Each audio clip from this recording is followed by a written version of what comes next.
If you're a single retiree in Canada, you could be losing up to $8,908 a year in old age security alone. Not because you made any mistakes, not because you didn't save enough, because the tax system was literally built for couples and nobody told you. The single tax penalty is real, and most people have no idea it exists. The OAS clawback, the age amount credit phasing out, the GIS reduction, all of these are affected by your total net income. And when you're single, you have no one to share the tax burden with. A married couple can split pension income, use a spousal RRSP, shift income between brackets. You don't get any of that. Here's what that costs you in actual dollars. The maximum OAS benefit for ages 65 to 74 in 2026 is $8,908 a year. The maximum age amount credit is $9,208. If your income pushes past the thresholds, you start losing both at the same time. For some single retirees, that's more than $18,000 a year in benefits quietly disappearing from their retirement income. If you're watching this and you've been following the same general RRSP advice as everyone else, there's a good chance you're operating on the wrong playbook. The strategies that work for couples don't automatically work for you. But here's the thing, the system is not unbeatable. There's a legal strategy called the RRSP meltdown that lets you shrink your taxable income in retirement, deliberately and on your own timeline. When it's done right, it protects your OAS, preserves your credits, and saves you thousands over the course of your retirement. If you're a single retiree who's tired of feeling like the tax system is stacked against you, subscribe right now. I'll give you the exact playbook to fight back. Let me show you how this works. Let's start with the actual numbers, because this is where most people get surprised. In 2026, the OAS clawback starts at $95,323 of net income. For every dollar above that threshold, CRA requires you to repay 15 cents of your OAS. So if you're a single retiree with $110,000 in RRIF income, you lose $2,201.55 in OAS that year. Not a penalty, not a mistake, just the way the system is designed. And that's only one clawback. There's a second one happening at the same time.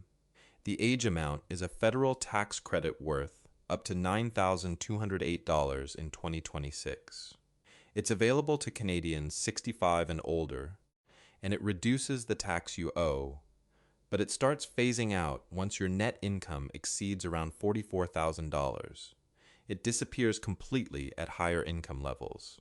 The phase-out rate is the same 15%, so it's stacking on top of the OAS clawback, not replacing it. For a married couple, this is manageable. One spouse can take the pension income and the other can absorb the excess. They can split CPP and pension payments to keep both incomes below the thresholds. It's not perfect, but there are tools available. For a single retiree, there's no splitting. All the income lands on one tax return, one clawback zone, one phase-out calculation, and if your RRIF withdrawals, CPP, and OAS combine to push you over $95,323, you lose OAS on top of already paying more tax. The effective marginal rate on those dollars can exceed 40%.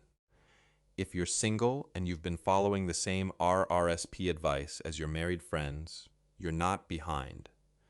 You've just been working with a map designed for a different route. Here's the part that really gets people. Most single retirees don't know this is happening in real time. OAS doesn't send you a letter saying your payment has been reduced. CRA adjusts it on the back end. You see a smaller deposit and assume it's a rounding difference. The clawback is invisible until you sit down and actually run the numbers. I've watched this play out more than once. A retiree pulls an extra $20,000 from their RRIF to cover a car repair or help a family member.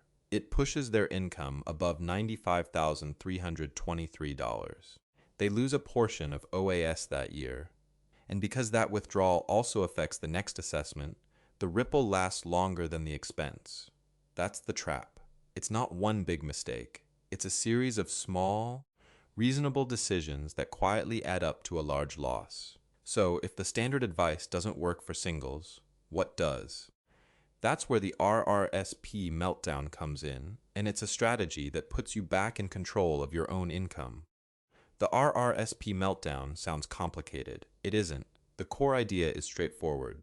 In the years between when you retire and when you start collecting CPP and OAS, typically somewhere between age 60 and 65, your income is at its lowest. You may have little or no employment income. You haven't started drawing government benefits yet. This is the window, and most people waste it by doing nothing. What you do instead is this. You withdraw from your RRSP deliberately, in controlled amounts, to fill up your lower tax brackets.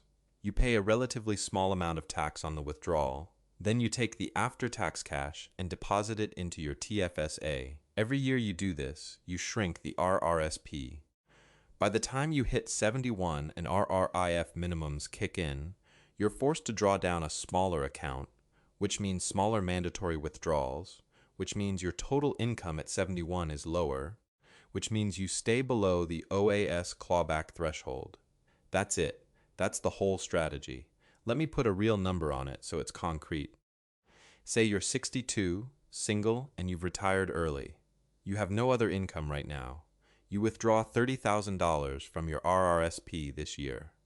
At that income level in 2026, your federal tax on that $30,000 is roughly $2,100, using basic federal rates plus Ontario provincial rates. You walk away with around $27,900.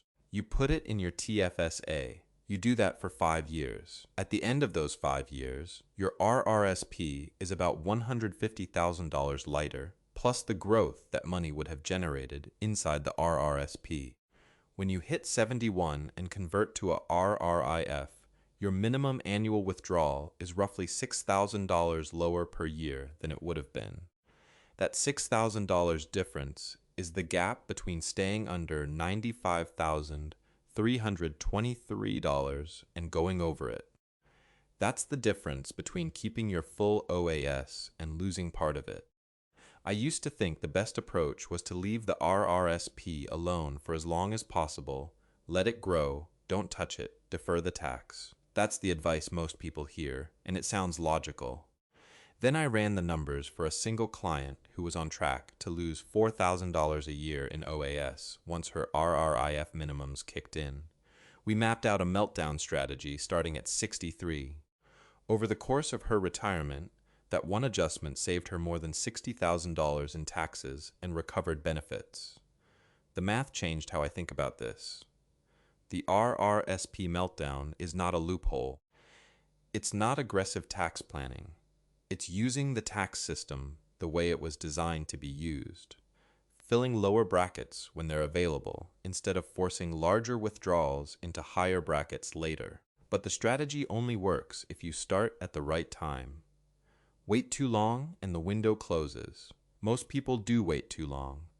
Let me show you exactly when to start and what happens when you miss it. Timing is the part most people get wrong, and the cost of getting it wrong compounds over decades. Let me give you some historical context. In 2008, when the financial crisis hit and markets dropped 35 to 40%, a lot of retirees with large untouched RRSPs were in a difficult position. Their RRIF minimums didn't care about the crash. CRA required a percentage of the account value regardless of whether the market was up or down.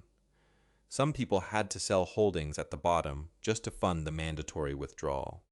Those who had already started a meltdown, who had moved a portion of their RRSP into a TFSA in the years before, had more flexibility. They weren't forced to sell at the worst moment. That's one version of the cost. But there's a slower version that's just as damaging. According to Statistics Canada, the life expectancy for a 65-year-old Canadian woman is 87 years. That's 22 years of RRIF withdrawals. If your income at 71 is high enough to trigger OAS clawbacks, and nothing changes, that clawback runs for 22 years. At even $3,000 a year in lost OAS, that's $66,000 over a retirement. At $5,000 a year, it's $110,000. The number doesn't feel dramatic in any given year, but it adds up to a very large amount of money that you could have kept. So let's look at the two paths clearly. Path 1, you leave the RRSP untouched until 71. The account grows, which feels good. But at 71, the mandatory RRIF minimums push your total income above $95,323. You lose OAS, you lose part of the age amount credit. The effective marginal tax rate on those forced withdrawals can exceed 40%. You have no flexibility and no way to change it. Path 2, you start the meltdown between 60 and 65 during the low-income window. You pay modest tax on controlled withdrawals. You build a TFSA that grows tax-free. At 71, your RRIF minimum is smaller. Your income stays under the clawback threshold, and your OAS is intact. When you need extra cash in your 80s, a health expense, a home repair, a gift to family, you pull from the TFSA instead of the RRIF. No income impact, no clawback. One path gives you more flexibility in the years when you need it most. The other locks you into mandatory withdrawals and a higher tax burden for the rest of your life. But what if you don't have a large RRSP? What if most of your savings are already in a TFSA? That's actually a strong position to be in. But there's still a common mistake waiting for people in that situation. Most single retirees I talk to say the same thing when I bring up OAS clawbacks. They say, "I don't have that kind of money. That's for wealthy people." And I understand why.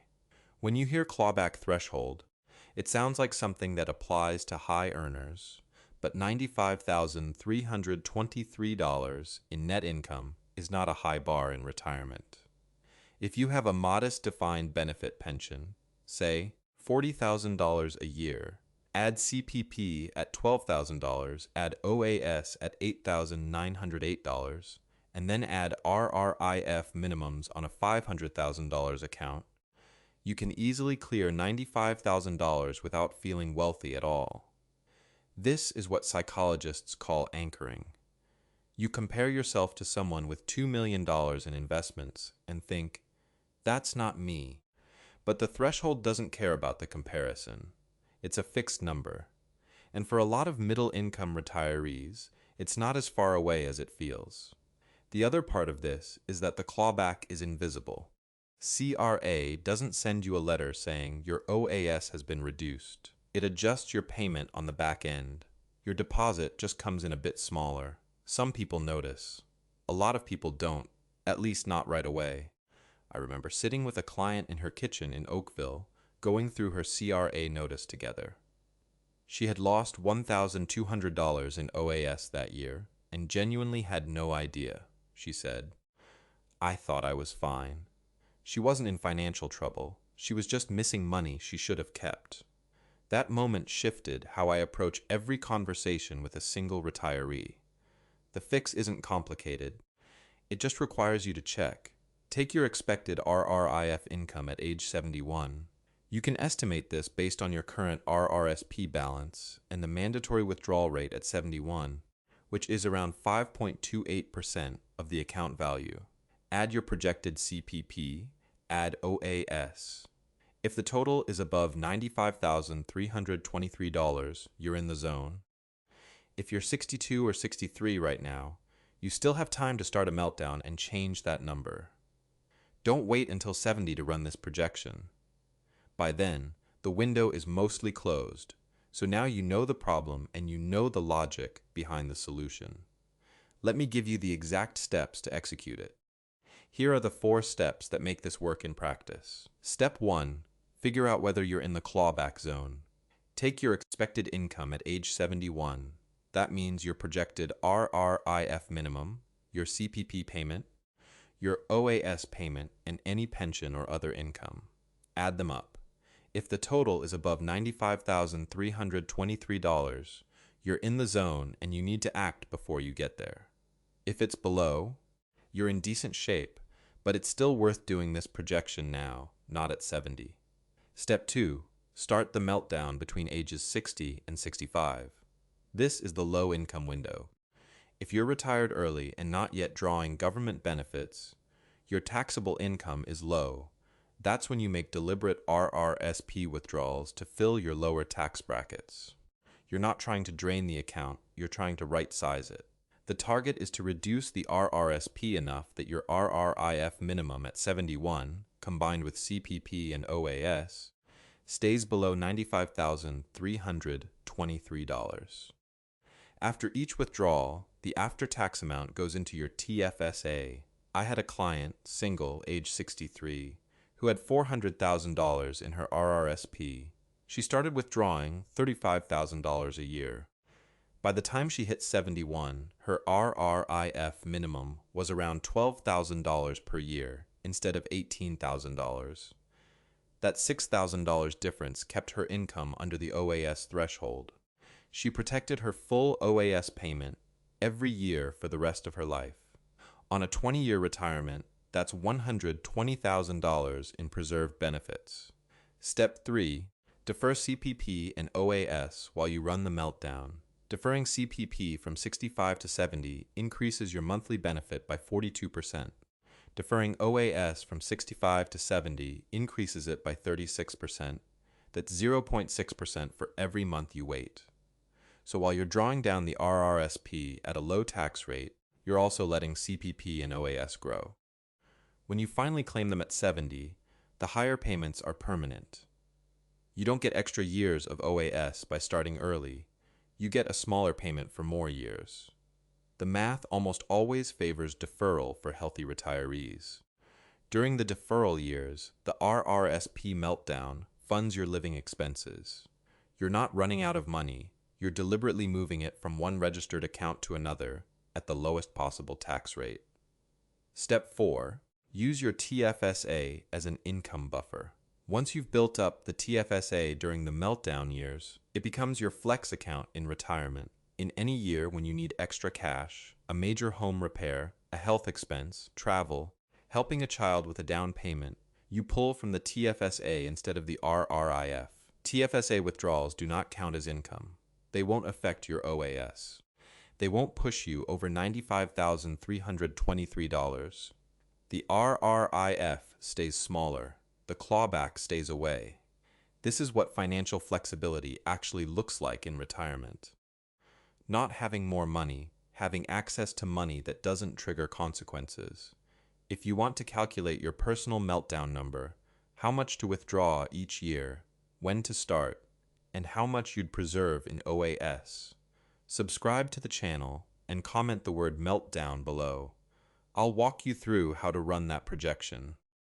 Let's bring this together. The tax system in Canada was not designed with single retirees in mind.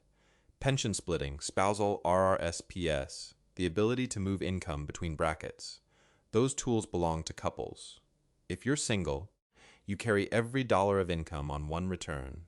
That means the OAS clawback hits you sooner. The age amount phases out faster, and there's no built-in way to balance the load. That's the single tax penalty. It's not a scandal. It's just how the system works. And up to $18,000 a year in lost OAS and age amount credits is a real number with a real impact on real lives. But you're not stuck with it.